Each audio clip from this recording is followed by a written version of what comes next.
Vamos dar início a mais uma palestra espírita. Então, nós agradecemos a confiança dos diretores do Recanto Espírita Maria Dolores, que tem este programa de palestras todos os domingos às 10 horas. O Recanto Espírita Maria Dolores, ele está situado em Ponta Grossa, no Paraná, no Jardim Maracanã. E hoje nós vamos falar para os nossos queridos irmãos da doutrina espírita sobre a lei de igualdade. Então, inicialmente, nós pedimos, que Jesus, o nosso Mestre, nos ilumine para que nós possamos transmitir e também que nós possamos compreender esses ensinamentos da doutrina espírita. Antes de nós iniciarmos a falar da lei da igualdade, vamos situar o que é esta lei de igualdade no contexto do ensino do Espiritismo. O Espiritismo, ele é uma ciência que trata da origem da natureza e do destino dos espíritos, bem como das suas relações com o mundo corporal. Muito bem. O que é este espírito? Muitas vezes as pessoas que estão começando dizem: eu tenho um espírito, o meu espírito é isso, aquilo, vai para este lugar, que será do meu espírito depois da morte, ou coisas desse tipo. Mas nós, na doutrina espírita e com os ensinamentos que tem no livro dos Espíritos, que eles nos passaram, nós sabemos que nós é que somos este espírito. Nós estamos num corpo físico. Então nós, ora estamos encarnados, ora estamos no plano espiritual. Quando estamos aqui, estamos passando por provas, por expiações, por novos aprendizados, porque por que nós encarnamos? Para que a gente aprenda, Então, é o aprendizado, é a evolução, é o destino de todos nós. Então, nós é que somos este espírito. Quando nós estamos falando, estamos escrevendo, pensando, quem está pensando é o espírito. Ele tem um corpo físico, que por ocasião da sua morte, ele o deixa, e ele é entregue à sepultura.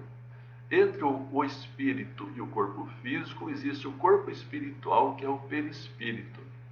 Então, é a forma como a doutrina espírita nos ensina. Quando estamos desencarnados, nós estamos vivendo em espírito da mesma forma como nós somos, somente que com o corpo espiritual, para depois reencarnar, entrar novamente em um corpo físico. O objetivo da doutrina espírita, então, do espiritismo, é estudar o espírito, a sua origem, o destino, quer dizer, de onde ele veio, para onde ele vai, bem como as suas relações com o mundo corporal, quando ele está no plano espiritual, como ele se relaciona aqui com quem está no corpo físico. Quando ele está no corpo físico, pela emancipação da alma, ele também participa do mundo espiritual. Então, são esses assuntos. E o objeto de estudos, então, objeto de estudo do Espiritismo são justamente o Espírito, que em essência somos todos nós, E todos nós, esse Espírito, ele está sujeito a diversas leis, que nós chamamos de leis divinas ou leis naturais. O que são essas leis divinas ou leis naturais? São as leis que regem todo o universo. Então nós temos as leis que são tratadas pelas ciências, quando o objeto é a matéria. Por exemplo, a fisiologia vai tratar do corpo humano, temos a física, temos a matemática e temos tantas outras ciências, geologia, que estuda os minerais. Então, estas ciências são tratadas nas universidades e têm como objeto de estudo esses objetos próprios da sua ciência. E os homens de bem, então, eles estudam e praticam essas leis, as outras leis que são ditas as leis da alma. Então essas leis divinas ou leis naturais, elas, como o Espiritismo nos apresenta na terceira parte do Livro dos Espíritos, elas são compostas de 10 leis. Uma delas é a lei de adoração, depois tem a lei de trabalho, tem a lei de reprodução, tem a lei de conservação, a lei de destruição, a lei de sociedade, a lei de progresso, a lei de igualdade, a lei de liberdade e, finalmente, a lei de justiça, amor e caridade. A lei de justiça, amor e caridade, ela é a mais importante porque ela resume todas as outras e ela possibilita que a nossa evolução, a nossa elevação moral. Então nós dizemos no Espiritismo que esta é a lei mais importante, mas também, claro, que todas elas são a de adoração. E hoje nós vamos falar então da lei de igualdade. O que será que é esta lei de igualdade? Uma lei divina ou lei natural? Aqui nós vamos tratar então desta lei de igualdade em duas partes. Neste domingo estarei tratando de alguns aspectos e outra pessoa estará dando continuidade no outro domingo. Hoje vamos falar, por exemplo, da igualdade natural, da desigualdade das aptidões, das desigualdades sociais e das desigualdades das riquezas, né? Então, vamos direto ao nosso assunto, ao Livro dos Espíritos, que foi apresentado em 1857. Né? O Hippolyte Léon Denisard Rivail, o professor Rivail, né, adotou o nome de Allan Kardec para não misturar com a sua produção científica, porque ele já era um professor renomado e já tinha muitas obras escritas. Então, por isso que ele adotou esse codinome de Allan Kardec. E quem responde aqui são a espiritualidade superior. Nós vemos João Evangelista, Paulo, né, o apóstolo, Fénelon e tantos outros espíritos, né, então, que fizeram essa composição dessas respostas, trazendo para nós estes ensinamentos. Então, vamos ver. A pergunta é a número 803. E diz o seguinte: perante Deus são iguais todos os homens? Para entendermos essa pergunta, nós temos que ver o seguinte: Deus, né, para nós, pelos mesmos ensinamentos dos Espíritos, ele é eterno, ele é imaterial, ele é soberanamente justo e bom, ele é misericordioso. Então, se ele é justo e bom, né, se ele é soberanamente justo e bom, tudo o que acontece conosco há de estar colocado nesta palavra que se chama justiça, e também na outra que se chama bondade. Então, Deus é infinitamente bom, misericordioso, sábio. Então, vamos ver o seguinte. Ele pergunta aqui, Kardec, se Deus, né, perante Deus, são iguais todos os homens. Se eles são iguais. Nós vemos, por exemplo, né, os conceitos estudados, né, que nós vemos eventualmente na mídia, por exemplo, que é o conceito de IDH, que é o Índice de Desenvolvimento Humano. O que é isso? É uma medida comparativa, né, de riqueza, de alfabetização, de educação, de expectativa de vida, né, entre os seres humanos. Então, é uma forma de você medir, auferir resultados ali, índices para todos os países do nosso planeta Terra. Então, ele estabelece critérios para distinguir, por exemplo, quais são os países que são ditos desenvolvidos, quais são aqueles que estão em desenvolvimento, né? E quais aqueles que são subdesenvolvidos. Claro que são critérios com base na economia, no bem-estar, na saúde, mas que são critérios científicos e que nos mostram assim a realidade com que o nosso mundo se apresenta. Nós temos, por exemplo, que a Noruega, né, ela está em primeiro lugar e o seu índice é de 0,954. Né? Então, no índice seria o máximo 1, o dela é 0,954. 954. Ela está em primeiro lugar. Assim como a Dinamarca, a Alemanha, né? Os Estados Unidos está em 15º lugar, para a gente ter uma ideia. O Brasil, ele está em 79º lugar. Né? Então, o índice do Brasil é 0,761. O último país dessa escala seria Níger, na África. Ele está ali na 189ª posição. E o seu IDH, o seu Índice de Desenvolvimento Humano, é de 0,377. Então, quando ele faz esta pergunta, ele equivale a dizer, mas não tem gente que nasce lá nesses países da África, lutando com a fome, com a sobrevivência, com o índice de mortalidade, né, que poucos conseguem dar sequência na sua vida, outros que nascem na Alemanha, outros nos Estados Unidos, ou então outros na nossa querida pátria, o Brasil, onde temos esse clima maravilhoso, temos sol o ano inteiro, temos uma natureza, temos a fraternidade entre todos os povos, entre as religiões, que convivemos em paz com todos. Então, qual seria, né, por que nascer em um país e não em outro? Será que Deus tem privilegiados, nos deu essa bênção de nascer aqui? Nós somos agradecidos, é claro, mas mesmo em nosso país existem muitas desigualdades que nós sabemos, né? Inclusive um dos problemas nossos é da desigualdade social. Nós sabemos também que existem pessoas que nascem com deficiências físicas e mentais, né? Inclusive a Casa Recanto Espírita Maria Dolores tratava, né, ou trata dessas pessoas, tratou por muitos anos pessoas com uma doença mental severa. E são pessoas que precisam, né, que desde crianças, quando se tornam adultos do mesmo jeito, a vida toda. Às vezes vão nascer numa cadeira, ficar numa cadeira de roda, vão necessitar de alguém que lhe atenda todas as necessidades de alimentação fisiológica, vão precisar de que alguém cuide delas assim, dessa forma, e tantas outras casos que nós temos. Quer dizer, mas por que aquela pessoa nasceu naquela condição, né?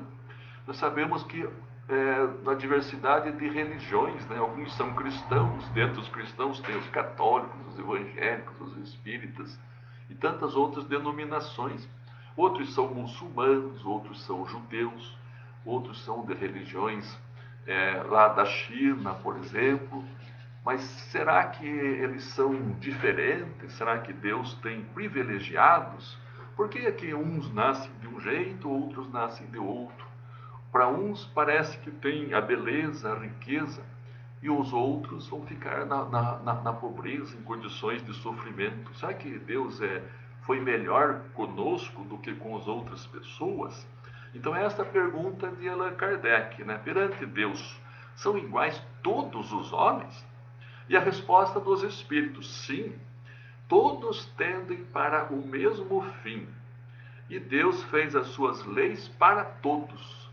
Quer dizer, todos nós, não só apenas no nosso planeta Terra, mas em todo o universo, todos os mundos habitados, esta lei divina é feita para todos nós, independente de qual galáxia, qual planeta a gente participe, né? Porque são leis divinas e Deus é o único. O nosso universo, né, tem 78 bilhões, né, de anos-luz de uma parte até outra do que é conhecido. Então tem tantos mundos, e esses mundos com certeza são habitados. Nós aprendemos na doutrina espírita que existem os mundos primitivos, os mundos de expiações e provas, do qual nós fazemos parte, os mundos de regeneração, os mundos felizes e os mundos celestes ou divinos. E nessa imensidão de planetas, de galáxias, muitos são aqueles que estão caracterizados nesta mesma evolução que está a Terra, de um mundo de expiação e provas, passando para um mundo de regeneração. Então a resposta deles, que todos tendem para o mesmo fim. O que ele está dizendo com isso? Nós todos fomos criados simples e ignorantes, como aprendemos na doutrina espírita. Deus nos criou da mesma forma, nos criou simples e ignorantes. E nós vamos aprendendo através das nossas reencarnações, em cada uma delas um pouco, até que chega uma situação em que nós não precisaremos reencarnar mais. Nós chegaremos à condição de espíritos puros. Então a meta para todos nós é a mesma, chegar a espíritos puros. E nenhuma ovelha se perderá, todos chegaremos lá. Então todos vamos evoluir e todos chegaremos lá. Então a nossa meta é a mesma. E o nosso início também foi o mesmo. Deus não criou a um privilegiado com relação ao outro. Né? Se nós somos criados simples e ignorantes e vamos reencarnando então. Né? E Deus fez as suas leis para todos, não fez as leis só para nós, para os outros. A gente tem uma dificuldade às vezes de entender isso. Né? Assim, deseja que o que é bom venha para nós, né? De repente aquilo que não é bom, que caia, que Deus julgue, considerando lá um inimigo nosso, alguém que nos prejudicou, a gente fica pensando. Mas se a gente olhar que Deus é soberanamente justo e bom, que Ele é imaterial, que Ele é eterno, todos nós somos seus filhos, nós somos as suas criaturas. E Ele ama a todos nós igualmente, independente de quem sejamos nós. Né? O sol nasce para todos, é o que eles explicam aqui, esses espíritos superiores. Né? Que o sol ele nasce para todos. Então quando a gente fala isso, a gente enuncia uma verdade muito maior do que a gente pensa. Às vezes a gente fala as coisas, tal, ouve dos outros e não pensa muito daquele significado. Mas é justamente isso, que todos nós, né? O sol nasceu para todos nós. E esta é uma lei que é a lei de igualdade. Quer dizer, perante Deus, todos nós somos iguais. E nós também podemos entender que nós nascemos igualmente fracos. Todos nós, o rico como o pobre, todos nós nascemos da mesma forma. Estamos também sujeitos às mesmas dores do corpo, né? As doenças. Tanto o rico como o pobre. Né? Se você morar na África, se você morar na Alemanha, você está sujeito às doenças. Alguma hora você vai passar para o plano espiritual, quer dizer, fazer a sua passagem, vai morrer. Ninguém é diferente disto. Então, nem pelo nascimento e nem pela morte. Todos aos seus olhos, eles são iguais. Quer dizer, não existem privilegiados entre os seus filhos, entre a sua criação. Então é isto que significa quando nós falamos de igualdade natural dentro da doutrina espírita. Agora vamos a uma outra pergunta. É a seguinte, que é 804. Por que Deus outorgou, né? Não outorgou as mesmas aptidões a todos os homens? Então aqui, para entendermos a pergunta, ele está perguntando sobre as aptidões. Todos somos iguais perante Deus, mas nós vemos aqui as diferenças, como nós falamos, né, das condições. E temos que lembrar, né, alguns têm o dom da música, por exemplo, tocam piano brilhantemente, né, outros a gente não tem. Outros têm a ciência, têm a facilidade para compreender essas ciências que nós falamos, né? Geologia, fisiologia. Uns nascem para ser médico, outros para ser engenheiro, outros para ser policiais, bombeiros, outros para serem advogados, outros para ser pedreiro, para trabalhar na agricultura, né? Ficar lá no sítio, trabalhando, produzindo. Um produz flores, outro produz prédios de concreto. Quer dizer, cada um tem assim uma diferença. Existe a diferença entre todos nós. Às vezes o que falta para um parece que existe no outro, para o outro à vontade. Então ele está perguntando aqui, né, por que Deus não outorgou a todos as mesmas aptidões? Quer dizer, por que os homens são diferentes, né, quando se trata das suas qualidades? E qual é a resposta dos espíritos, então? Que Deus criou iguais todos os espíritos, como nós vimos na pergunta anterior. Todos nós somos colocados iguais, criados iguais, e temos uma meta também igual. Mas cada um de nós vive há mais ou menos tempo, né? Conseguintemente, ele fez uma maior ou menor soma de aquisições. Nós aprendemos um dos princípios básicos da doutrina espírita, é o da pluralidade de existências. Quer dizer, nós chegaremos a espíritos puros, só que é lógico que em uma vida apenas, não. Se nós fôssemos criados no momento da nossa concepção aqui, né, vamos dizer que nós fomos criados. Antes nós não existimos, passamos a existir na data do nosso nascimento, né? Quer dizer que do que é que nós aprendemos antes? Daí nós veríamos isto como uma injustiça, como algo que é parcial.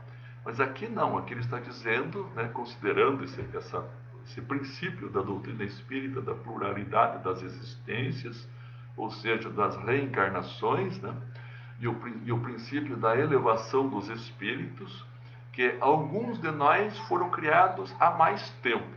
E a outra coisa também, não importa há quanto tempo aquele espírito foi criado, ele tem algumas, digamos assim, ele está sujeito ao livre-arbítrio, à evolução espiritual e também ao exercício da sua vontade.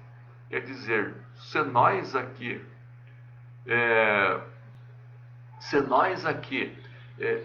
estamos aprendendo, se temos essas condições, agora se nós podemos fazer mais esforços ou menos esforços, se nós temos vontade de aprender isto ou aquilo, como que nós nos comportamos perante esta vida.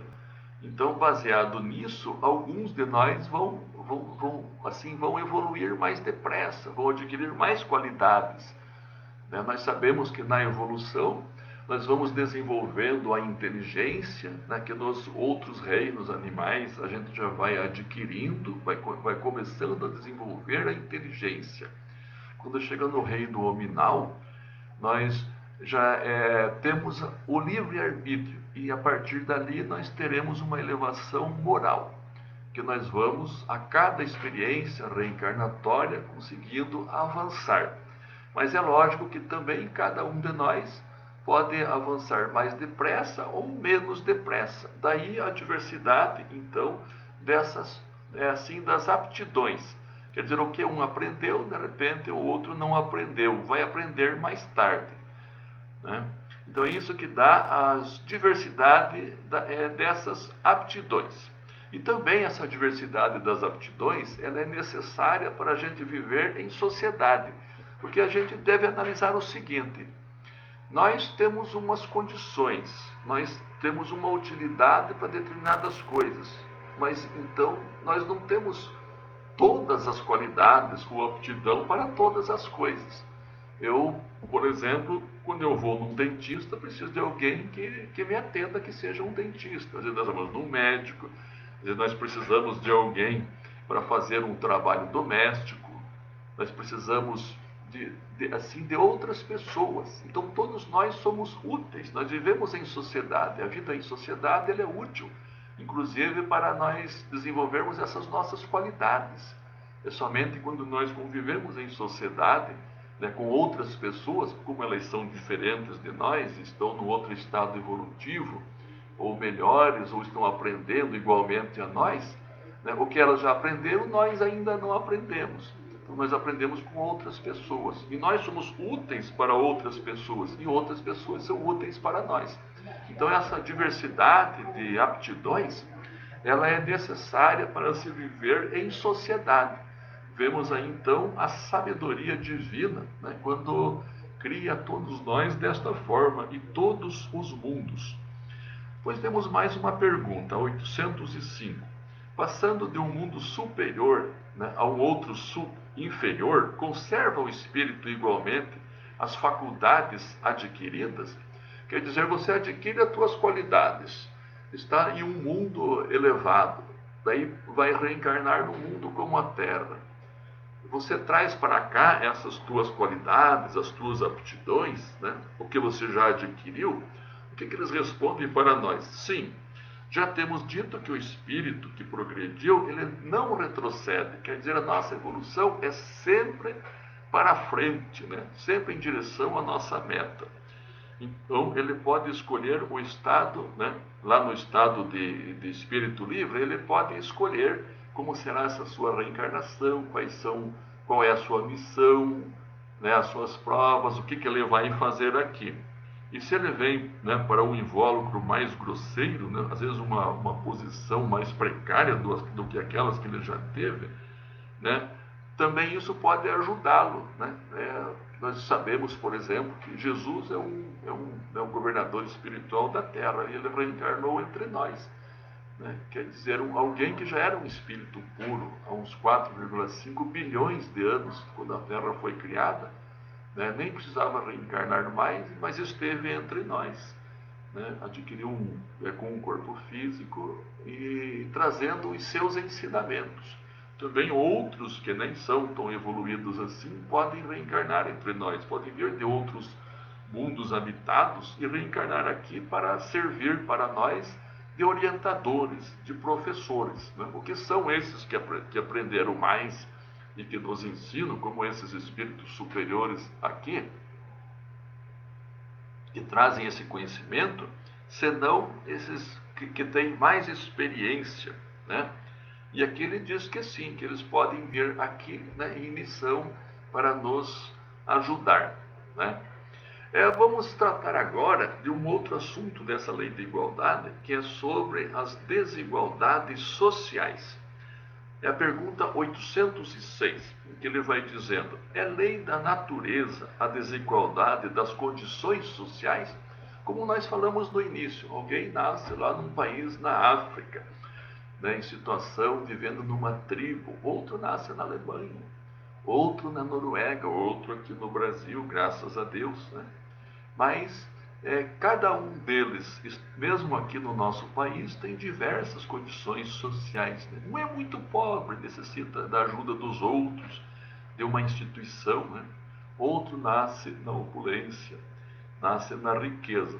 Pergunta então, né, se é a lei da natureza. Quando ele pergunta aqui se é a lei da natureza, está perguntando se foi Deus que criou. É isso que ele está perguntando. Foi Deus que criou isto?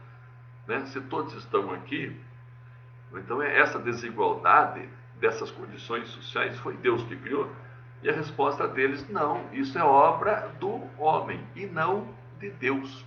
Por que é obra do homem? Porque na sua evolução, ele desenvolvendo a sua inteligência, né, ele pode às vezes usar a sua inteligência para o bem ou para o mal. Alguns são mais esforçados e outros não. Alguns desenvolvem mais em inteligência, eles vão desenvolver em moralidade posteriormente, mas a moralidade não acompanha essa inteligência.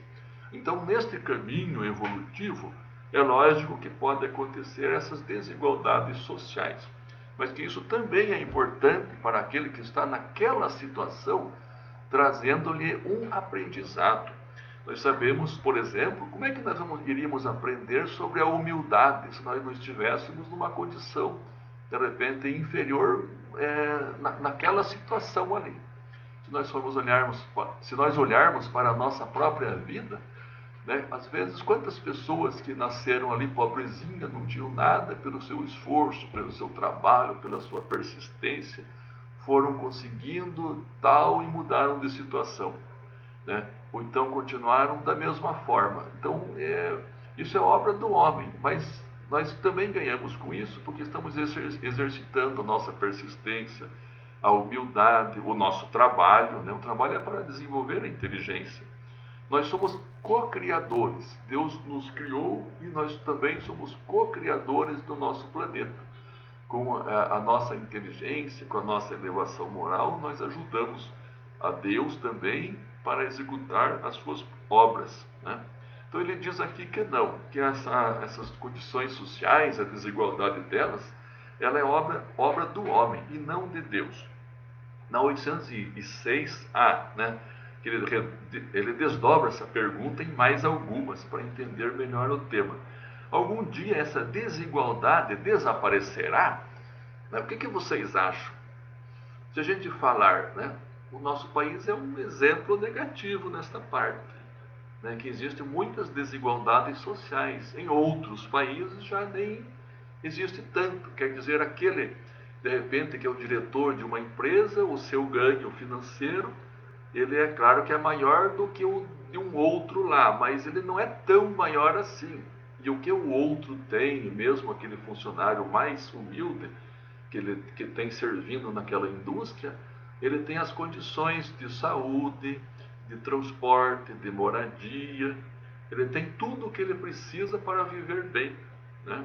Então essas desigualdades são menos acentuadas, o que não acontece em nosso país, ou principalmente nesses países em desenvolvimento, né, como nós chamamos, né, o Brasil, a Índia, a China, a África do Sul, né, a Rússia, são países que eles chamam que eles estão numa situação assim, caminhando para serem países desenvolvidos.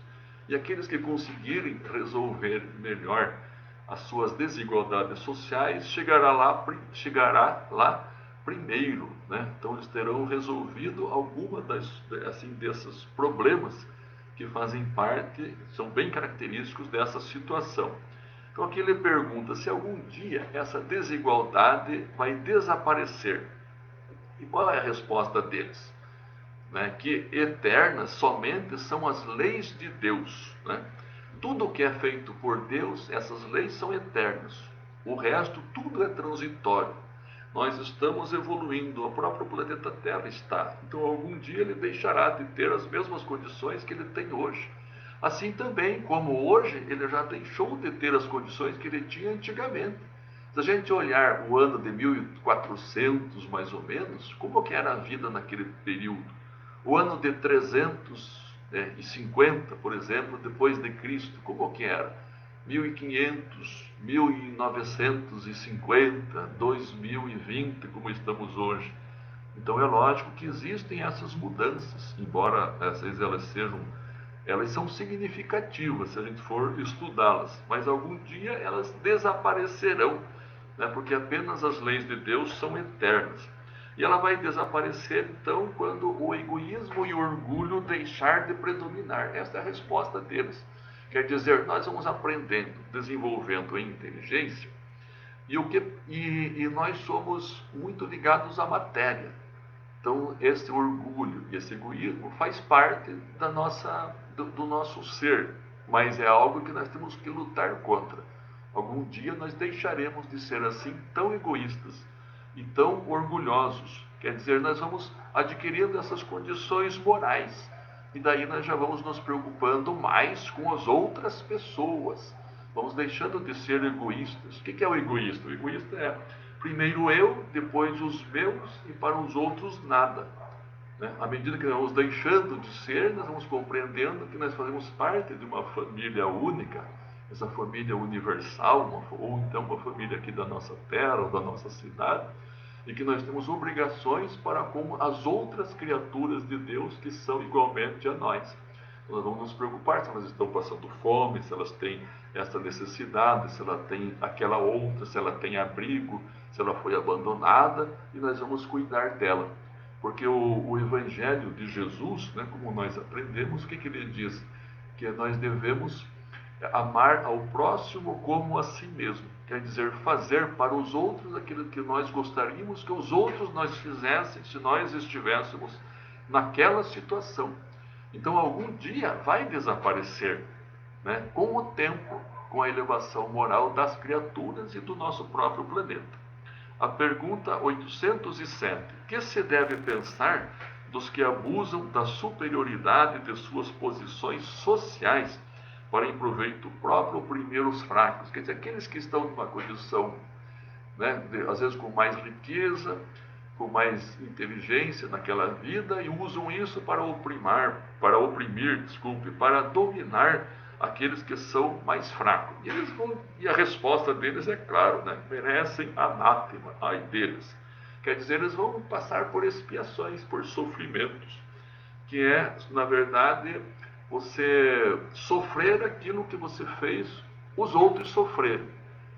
Você se colocar naquela condição. Então, se nós estamos nesta vida e de repente não usamos bem a nossa inteligência, nós podemos renascer numa outra vida, não ter essa mesma inteligência ao nosso favor. Como isso? Podemos renascer no corpo de alguém, né, com uma dificuldade no cerebral que impeça de manifestar essa inteligência. Então, ou aquele que foi muito rico pode nascer numa condição pobre. São as leis de Deus para o nosso benefício. É lógico que isso é transitório, né? É por algum tempo, até que o nosso aprendizado se faça, né? Então, se nós não agirmos bem com relação àquilo que nós temos, com as nossas riquezas, os nossos bens materiais, nós podemos ter que passar por essas situações também. Agora vamos ver sobre as desigualdades das riquezas. Ele pergunta o seguinte, a pergunta 808. A desigualdade das riquezas não se originará das faculdades em virtude, né, de que uns dispõem mais meios de adquirir os bens do que outros? É isso que o Allan Kardec está perguntando, né? Se cada um tem as suas aptidões, suas faculdades e elas são diferentes, não tem aí a sua origem? Ele vai responder sim e não, né? Quer dizer, da velhacaria e do roubo. O que é que você tem para me dizer? Né? Quer dizer, algumas vezes é da faculdade, realmente, ele sabe administrar melhor, ele se empenha mais, ele consegue mais, né? Ele é mais inteligente, desenvolve, estuda lá administração, aplica melhor, então ele consegue mais êxito. Mas em muitos casos também, não é só isso, né? Às vezes tem lá a corrupção, tem o roubo, e daí aquela pessoa, o que ela é? Ela é mais esperta do que os outros, ela conseguiu mais, mas e daí? Né? Como é que a gente vê isto? Né? Como é que Deus vê isto? Na sequência ele tem lá, mas a riqueza herdada não é fruto de paixões más. Se você herdou essa, né? De repente o avô, seu pai, conseguiu desta forma, mas você não é desse jeito. Ele vai dizer ali, né, que o que você sabe a esse respeito? Busque a fonte das riquezas e às vezes você vê que ela nem sempre é pura. É isto que ele vai dizer aqui. E pergunta, o que você sabe se isso é justo, se isto é injusto? Às vezes foi adquirido por assim um grau de cobiça muito grande, né? Às vezes não tinha um desejo maior de possuí-la. E aí ele pergunta, e será que esse grau de cobiça ele é agradável a Deus, né? A forma como ele foi adquirida? Depois tem uma outra pergunta, que é se esses que receberam essa herança, né, ela foi inicialmente mal adquirida, elas têm alguma responsabilidade sobre isso? Claro que não, né? A resposta deles é fora de dúvida que não, porque eles não são responsáveis pelo mal dos outros. Mas a gente diz assim, mas fique sabendo, né, que muitas vezes a riqueza só veio ter as suas mãos, né, assim as mãos de um homem, para lhe proporcionar o ensejo de reparar uma injustiça.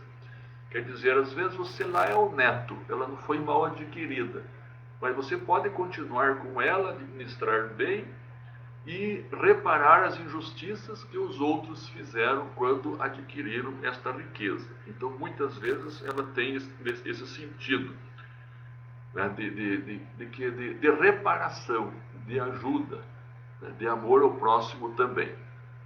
Depois ele vem aqui outras perguntas que nós vamos ver aqui. Será possível e já terá existido a igualdade absoluta das riquezas? Quer dizer, será que num mundo que nem o nosso, se a gente fosse, vamos tomar, agora ninguém mais tem nada, vamos reunir tudo e distribuir igualmente para cada uma das pessoas, né? Será que isso seria possível? A resposta deles é claro que não, né? Isso não é possível. E aí você vai ver que a diversidade das faculdades e dos caracteres, como nós vimos anteriormente, existe uma diferença dessas aptidões que cada um de nós adquiriu pelo nosso esforço, pela nossa experiência, por já ter vivido mais, por já ter vivido corretamente, né, ou adequadamente. Então nós somos diferentes. E que se isso fosse feito, né, em breve tempo, tudo voltaria ao estado como é hoje. Quer dizer, aqueles que não sabem administrar iam perder tudo. Os que sabem teriam novamente mais. É isso que ele está dizendo. E está dizendo que nós temos que combater o egoísmo também, na sequência da resposta. Combater o egoísmo. que é a vossa chaga social, né? E o resto não se preocupe com isso, em querer ter uma distribuição igual, né? De combater o egoísmo, quer dizer, aquele que tem, usar bem aquilo, né, que lhe foi proporcionado. Por não ser possível, né, a pergunta 812, a igualdade das riquezas, ou mesmo se dá com o bem-estar? Não, né? Mas o bem-estar é relativo a todos, né? E todos poderiam dele gozar, sem entender-se convenientemente, porque o verdadeiro bem-estar consiste em cada um em empregar o seu tempo no que lhe apraza, quer dizer, naquilo que você tem mais prazer. Então, às vezes, o bem-estar não é você ter mais, ter menos, você ter um carro lá de 300 mil reais, não é isso, ou de 30, um carro popular, morar numa casinha mais humilde, não é isso que tem o seu bem-estar, mas de você estar sintonizado com Deus, e você estar fazendo, de repente, aquilo que lhe tem mais prazer. Nós conhecemos na nossa vida, todos nós conhecemos, às vezes, aquela pessoa que é feliz, né? E está lá empurrando um carrinho de reciclo pela rua e vai cantando, e ele se considera uma pessoa feliz, porque ele tem a casa dele, às vezes tem a esposa dele, se dá bem com os filhos, trabalha e encontra prazer naquilo que faz. Ou então num pedreiro, está ali trabalhando, fazendo uma construção, e ele é uma profissão simples, mas que ele está fazendo, trabalha, e ele está ali feliz na vida, porque sente que ele é valorizado, é agradecido a Deus. Não é pela quantidade do que nós temos que nós seremos mais agradecidos a Deus ou menos agradecidos, ou seremos mais felizes ou menos felizes. Os próprios Espíritos, quando trata na última parte do livro dos Espíritos, né, das provas aqui no planeta Terra, ele diz se existe a felicidade aqui. E a resposta desses espíritos é que existe sim, né? Assim, relativa, lógico, né? Porque nem a beleza, nem a fortuna, nem qualquer qualidade que você tenha, ela pode dar essa felicidade pura e perfeita. Mas a felicidade relativa, sim. E que a felicidade relativa, ela consiste na posse do necessário, quanto aos bens materiais, não do supérfluo. Ele fala aqui do necessário. E na condição moral é a nossa consciência tranquila e a fé no futuro. A fé no futuro todos nós temos, nós acreditamos em Deus, né? Somos felizes, agradecidos, conhecemos, né? Estudamos o Evangelho, nós temos uma fé no futuro. Tenho certeza que todos nós temos. O problema aqui de nós resolvermos nessa equação está na nossa consciência tranquila, que é nós agirmos bem, agirmos corretamente, darmos um destino correto para aquilo que nós adquirimos, tanto em inteligência como quanto aos bens materiais. Em resumo, a gente ser útil para a sociedade, para a nossa família e para os outros.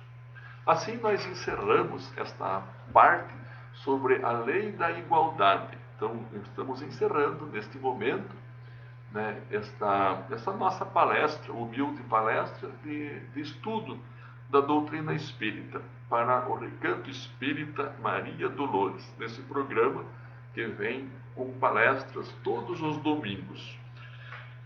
Então, vamos fazer aqui a nossa prece de encerramento. Prece de gratidão. Senhor Jesus, pela bênção de tua doutrina santa,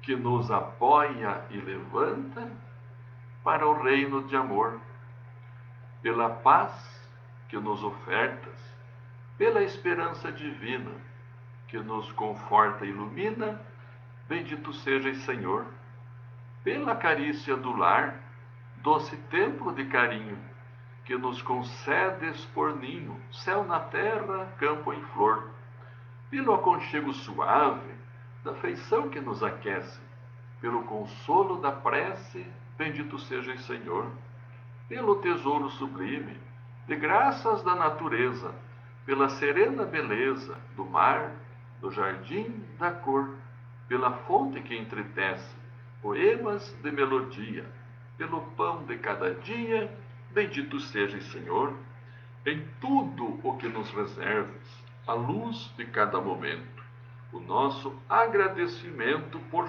tudo, seja o que for. Vivemos, Jesus querido, na alegria de encontrar-te, cantando por toda parte. Bendito sejas, Senhor. Então, bendito sejas o Senhor. Agradecemos a todos, a atenção de todos e um bom domingo para todos, na paz de Deus. Que assim seja.